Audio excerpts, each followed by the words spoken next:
एवढंच म्हणणं आहे. मुंबईमध्ये मुंबई भाजपा यावर पोस्टर लागलेले होते, ते पोस्टर काढून टाकण्यात आले. त्यावरून संजय राऊतांनी टीका केली की आचारसंहिता फक्त शिक्षणासाठी आणि मराठी माध्यमातच आहे का, पत्रकारांसाठी नाही. राज्य निवडणूक आयोगाने जेव्हा आचारसंहिता लागली तेव्हा सर्वांनी पोस्टर काढले, आम्ही आमचे काढून टाकले. ज्यांनी काढले नाही त्यावर कारवाई झाली असेल. आम्हाला तेवढी शिस्त आहे. आचारसंहिता लागल्याबरोबर भाजपच्या युनिटने आपापल्या गावात जाऊन तुम्ही बघा नागपुरात काढले की नाही काढले आम्ही.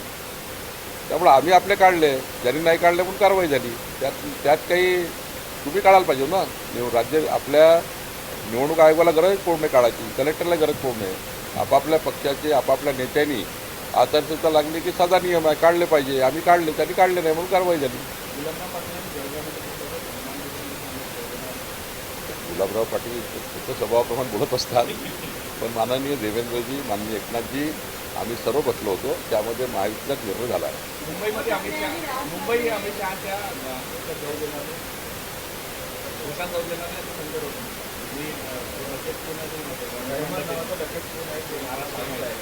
असं आहे की त्यांना बोलायला काही मुद्दे नाही.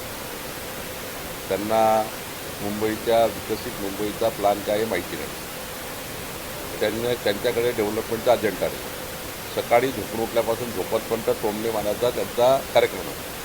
टोमणे मारत राहतात. त्यांनाही माहिती आहे महाराष्ट्राची मुंबई महाराष्ट्राची सारं जोपर्यंत चंद्र सूर्य आहे तोपर्यंत मुंबईला महाराष्ट्रातून कोणी वेगळं करणार नाही. हे माननीय मुख्यमंत्री एकनाथ शिंदेजी, देवेंद्रजी या राज्याच्या सर्वच 14 कोटी जनतेला वाटतं आहे. आणि त्यामुळं हे जे आहे ना, हे फक्त काहीतरी दिवसभर टी व्हीवर दिसलं पाहिजे, दिवसभर चाललं पाहिजे, काहीतरी लोकांनी आपल्याला ते सकाळी फेसबुकवर कॉमेंट केले पाहिजे, काहीतरी आपले लाईक्स डिसलाईक राहिले पाहिजे लोकांमध्ये, म्हणून ते करत राहतात.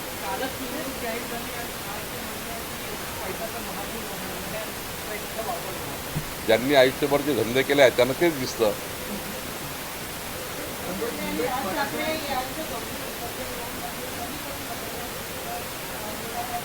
चांगलं समीकरण आहे, चांगलं समीकरण आहे. लोकाला कळतं असे समीकरण का तयार होतात. जेव्हा जनाधार संपतो, जेव्हा तुमचा आधार संपतो, तेव्हा असे समीकरण तयार होतात. असं आहे. त्यांना एकत्र यायला काही मनाई नाही आहे, त्यांना आमच्या शुभेच्छा आहे. पण विजन काय? 45 वर्ष उद्धव ठाकरेजीकडे महापौर होता मुंबईचा. देवेंद्र फडणवीसजी एकनाथ शिंदेला यावं लागलं. मुंबईचा संपूर्ण विकास, मुंबईची आज बघा जगातला कुठलाही व्यक्ती तुम्ही जाऊन बघा मुंबईला. 10 वर्षापूर्वीचे गुगलवर मुंबई तुम्ही MR काढा. मुंबई 10 वर्षापूर्वी 15 वर्षापूर्वी काय, 2014 पूर्वीची मुंबई काढा, 2024ची मुंबई काढा.